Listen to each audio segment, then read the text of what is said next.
Bonjour à tous, parlons de l'expansion de l'islam en Afrique, l'explication de l'islam en Afrique en 4 phases.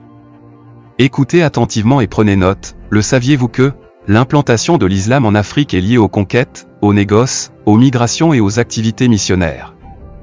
Elle s'est déroulée en 4 phases. La première percée se situe du 7e au 8e siècle, avec la conquête de l'Égypte et d'une grande partie de l'Afrique du Nord. L'islamisation de la région s'est faite lentement à la suite de la conquête militaire, et la plus grande partie de la population berbère s'est convertie.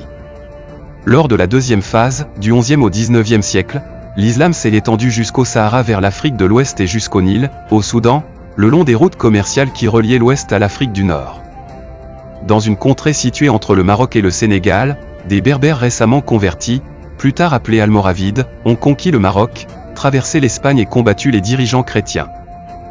Pour régner pendant près d'un siècle, 1056 à 1147. En Afrique de l'Est, l'islam s'est propagé le long de la côte grâce aux navigateurs arabes, dont certains érigèrent des villes côtières où ils élurent domicile. Citons notamment Sofala et Kilwa, importants ports dans le négoce de l'or. Lors de la troisième phase, 16e-18e siècle, l'influence des érudits et des soufis ainsi que des commerçants musulmans détermina la formation d'États dirigés par des princes musulmans tels le sultanat de Foug, ou le royaume de Kanem-Bornu. Ce dernier accéda au rang de puissance commerciale et militaire à la fin du XVIe siècle. Il était célèbre pour la dévotion de ses dirigeants et l'autorité de ses oulémas.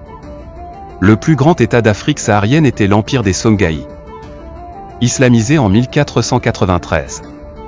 Il contrôlait le commerce de l'or transsaharien jusqu'au début du XVIe siècle, au déclin de sa suprématie.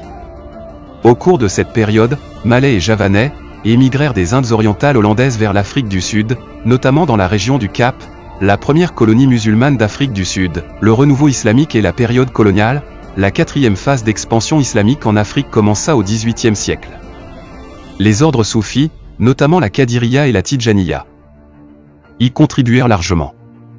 De même, le renouveau et l'activisme islamique, soutenus par les chefs soufis qui déclarèrent le djihad, prirent une dimension politique en se donnant pour objectif l'établissement de gouvernements islamiques purs.